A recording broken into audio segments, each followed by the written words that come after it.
ஆன்மீக நண்பர்கள் அனைவருக்கும் அன்பு கலந்த வணக்கங்கள். இன்னைக்கு நாங்கள் ஆன்மீகம் சம்பந்தமான பதிவில் கையில் மகாலட்சுமியுடன் காட்சி தரும் பைரவர், கடன் தொல்லை நீங்கும் வானகரம் முருகன் கோயில், கையில் பணம் தங்க வேண்டுமா, தனம் தரும் கல்வி தரும், ஒரு நாளும் தளர்வு அறியா மனம் தரும்.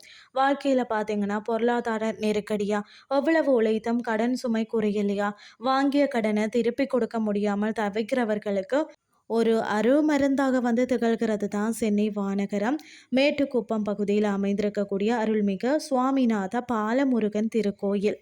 அதாவது பார்த்தீங்கன்னா செல்வத்தின் அதிபதி இந்த தலத்தில் உள்ள பைரவர் மிகவும் விசேஷமானவர். பொதுவாக பைரவர் பார்த்தீங்கன்னா உக்கிரமாக தான் தெரிவார்.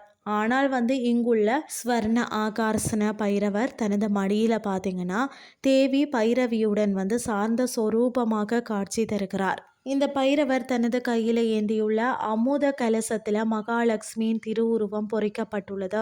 கையில் மகாலட்சுமியை ஏந்திய இந்த பைரவரை வணங்கினால் வறுமை நீங்கி வீட்டில் செல்வம் மழையென பொழியும் என்பது ஐதீகம். பொருளாதார சிக்கல்கள் மற்றது கடன் தொல்லையில் இருக்கிறவங்க இந்த தல விஷ்ணு துர்க்கை மற்றது பைரவருக்கு நடைபெறும் அஷ்டமி திதி விசேஷ பூஜைகளில் கலந்து கொள்கிறார்கள். இவருக்கு பார்த்தீங்கன்னு சொன்னால் செய்யப்படக்கூடிய அபிஷேகங்களும் அர்ச்சனைகளும் தீராத கடன்களையும் தீர்த்து வைப்பதாக பக்தர்கள் சிலிர்ப்புடன் கூறுகிறார்கள். மற்றும் ஒரு அதிசயம் என்னன்னு சொல்லி பார்த்தீங்கன்னா இந்த கோயிலின் மூலவர் சுவாமிநாத பாலமுருகன், இவரது கன்னத்தில் இயற்கையாகவே ஒரு மச்சம் இருக்கிறது.